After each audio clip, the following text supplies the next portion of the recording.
Bonjour bana maman, bonjour la famille. Affaire Naito Sola, affaire Maman Blanche. Affaire Maman Blanche a Koufaki le 12 juin, si je ne me trompe pas, l'année passée. Depuis Maman Blanche a Koufi, Tozo Monakaba Makambo Bima, mais la famille là est grave, que nangongo. Ba audio ya Maman Blanche est komi kobima. Na bandi bino nyonso pasengapi na yoki. Bison Toyoka ba audio wana et Maman Blanche, je crois que ça nous fait nous tous mal au cœur. Parce que Maman Blanche, c'est vraiment une femme qui bison sotolinga et mingi. Vraiment, ça nous fait vraiment mal. Mais là, c'est grave na ba audio on na yoki. Nane ya mabete. Nane vraiment mabete, hein, peuple de Dieu. Bino ba obo kinda ba église. Po biso déjà to comprena matière en tongo. Na ba obo kinda église na banti boso yo kandenge Maman Blanche azo sola na bandeko na ye. Aza ko informer bango nde Mama Bokilo alingaka ye te. Nde Mama Bokilo mbongo ya mwana na bango ya mabonza o bino bochaka. Mama Bokilo akome koyoka zuwa ke mbongo mabonza wana mwana nazo kotsa mbongo ebele Blanche ndako profiter. Na banti bozoka na ba audio nde Mama Blanche pa bande koloba ke alingaki déjà divorcé mosali na nkolo. Na ndenga mabete ça fait mal. Ya au monde lati ba noir mais ça fait mal.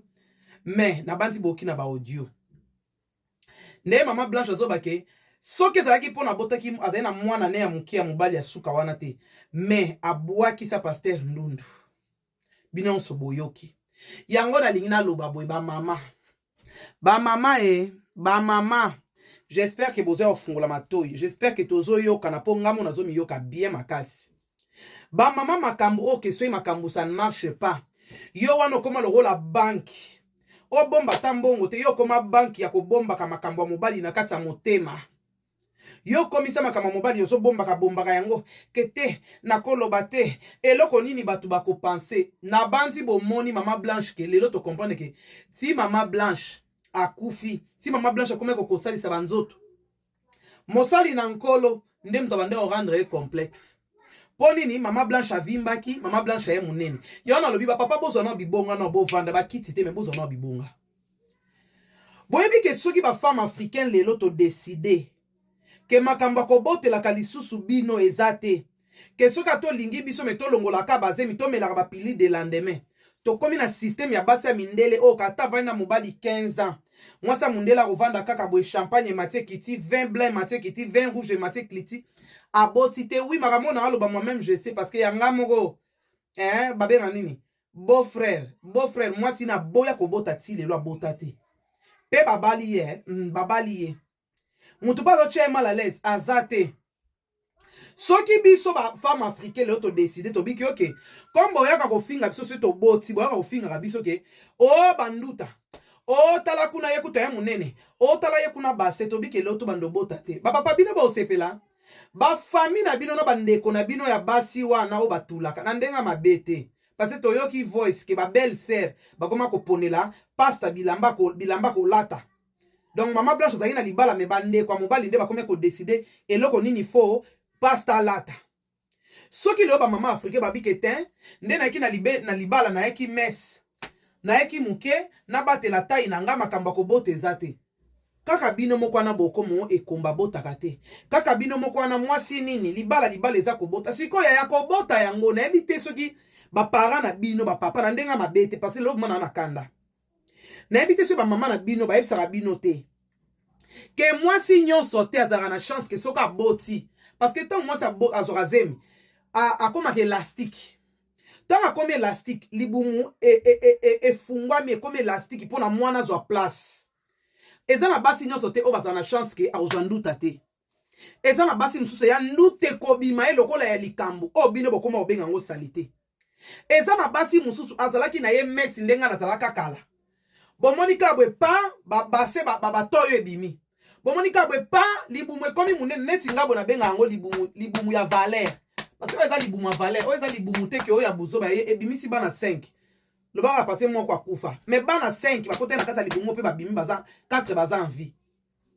soki lelo tolobi ke te tomemaka bazemi te tozalaka mabumu plat toprotegaka mabumu na biso to protéger bataille na biso parce que neti ngabo na lulaka na nga mukie na nga nazalaka nango mais lelo oyo ato lobi ko sala régime on peut la minute et simba te peut-être la mois na 2 mois suite lobi ke loto botaka te suite lobi ke loto me la rabino ba semite est-ce que bo sepela parce que na ba poto yango pe pona ke omona kata moi il faut moi na bana mi balé moi mi satu bino pe lokoso bokota kombo ya na poto lokoso pe koma bokoma ke te moni faut ka bana 5 pona la rouane kota bien si ko se ba maman lelo ba décider oh bino bokomi ko bon parce que maman blanche ko kufa maman blanche tous les femmes monde entier ça nous révolte et ça ko révolter biso so basino so na mukili et puis ça biso kanda to ko s'attendait que to ko comprendre que c'est ba pagano ba to balobaka mais musali na nkolo o atelemaka liboso a peuple de Dieu nzoka bande ko rendre maman pasteur complexe ke yo libumo ye munene yo kuto ye munene makasi yo maboko ye minene mama passer akoma ki akata koto mabe akata boy akata mabe abongsa mabe bacha BBL mabe ba mama BBL Nzambe Seigneur bacha ba BBL koto mabe nyoso apo anya sepelisa pasta likolo na ngo tangu bakabwani na pasta zelite tangu ya kufi kuto bakabwani ku te bande ko bo excuser tangu ya akufi na juin na septembre pasta kende da ko cha déjà bagi ya fiançailles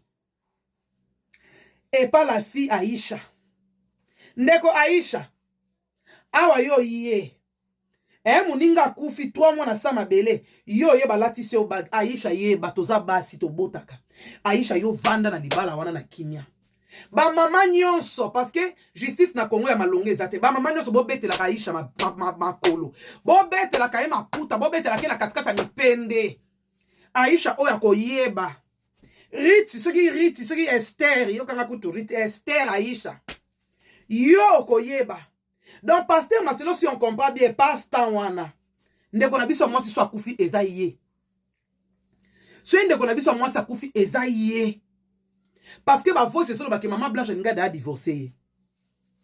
na ebite na nga conseiller ki maman Blanche ke akende na ye na Turquie oh Seigneur ya ngwana ba nini ya liwe bimi nini acte de décès bimi bazo ba ki basala ki opération te parce que tozo landa même si tozo ba émission na bishama mususu mais on est là on est en train d'écouter ba mama boté yama soko mone zo simba te ya kovanda te ya parce que ogoya ko kufa ya oya ko bala botala ndi Marcelo asali 3 mois ya mwasi na sama bele yesi a cheki déjà baga fiançailles ya aweli seki mbangu biaga fiançailles en kwinko ache ba maso kezo simba te totikaka parce que tala mwasi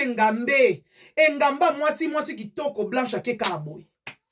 ba papa bofinga ba mama siko na lingi vraiment bokomela na ba commentaire so to bi ke to botela rabino te pona to lingi ndute bimate to lingi ke to vimba te bino bo sala nini boko sala nini boko yiba boza pe na ba poto ango boko yiba katanga ba caractère ya mwa bato ango pe ya mboka tozate boko chanza kapete ba papa congolais to mona misusu o makwanza o azaka na makwanza ko denigaka basi to ba mama ngonde mbapesa rabino ba chance parce que bazaka ba biso otokola na bana mibali ya ozo boule moko ya pale boule moko ya mbunzu mama na yo vraiment alobake oui obala gizena wana ma la vérité vraiment ba mama soke zo simba te to tika je vous en prie parce que ça fait mal au cœur comme na mama atiki bana na ye lelo mobala ka zeli moi si a jeune à 35 ans azeli moi si a jeune à 35 ans yo bande ko miboma ko bombela ke ba secret siko tala awa azui muta ko bombela ke ba secret ya sika bato bozana ba église bo bima na ba synagogue Satan aloba ngo chaque jour sungaka ba orphelinat sungaka ba orphelin sungaka ba vieille kinanga ba ndako ba retraite sungaka bato ba kola ke kozo ba dimi na ba offrande ko pesa ba pasteur oyoyo maman na biso oyoyo Blanche na ebité vraiment si son âme est reposée en paix parce que botala ndenge tourbillon oyo ekoti eza mawa mingi la famille to mone na prochaine émission wana meza ba opinion nanga maman za ndako libala lisu likolo lisu mubala za ndeko mama na yote aza leki na yote leki na moku tobe banaka oboka mubali mbeto à l'hôpital au monde ezo simba te ya sort de cette affaire là sort. Des gros bisous à vous tout le monde ani Hermoko, tschüss bye.